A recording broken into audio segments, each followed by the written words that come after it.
উদ্দেশ্যটা হলো আমাদের দেশি ছবিরা অনেকে এক্সপ্লোর করে এরা ভাইরাল হতেছে, অনেক ব্লগাররা।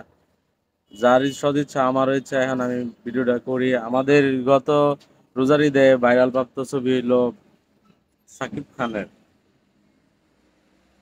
বরবাদ। আর এই বরবাদ নিয়ে আমরা খুবই উৎসাহিত, কারণ হলো এই বরবাদ সারা বিশ্বে ওয়ার্ল্ড র্যাঙ্কিং এ ছবির তুলনায় ৪৪তম হয়েছিল এবং বাংলাদেশের সব রেকর্ড, পূর্বের সব রেকর্ড, প্রিয়তমা, রাজকুমার এবং হলো যা ছিল সবগুলা ছবি রেকর্ড করে বরবাদ মিনিমাম এখন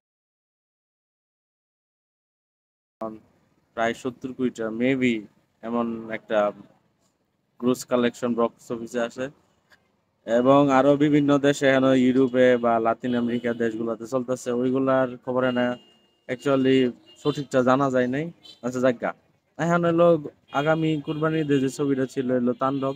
তাণ্ডব নিয়ে খুব উচ্ছ্বসিত ছিলাম, কারণ হলো তাণ্ডবে কে অভিনয় করে বা কার রাখে শাকিব খানের বিপরীতে, এটা কনফিউজ ছিলাম। কিন্তু কালকে একটা ক্লিপে দেখলাম একটা ছবি ভাইরাল হলো শাকিব খানের সাথে সাবিলা নূরে।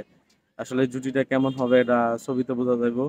এবং একটা ছবি মেকিং এর পরিবর্তে একটা ছবিতে যেগুলা গান আসবে, এই গানকে এক্সক্লুড করে হেরে এই ছবির পারফরমেন্স বা ছবির থ্রিলিং অ্যাকশনটা বোঝা যাবে।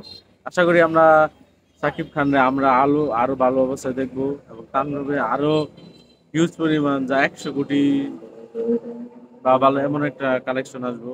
আর আমরা হলো সাকিবের হিসেবে আমরা এটা চাই, আমাদের বাংলাদেশের ছবি নিয়ে চর্চা হোক, সাকিব খান আর আগে যাক, এই কামনা করি।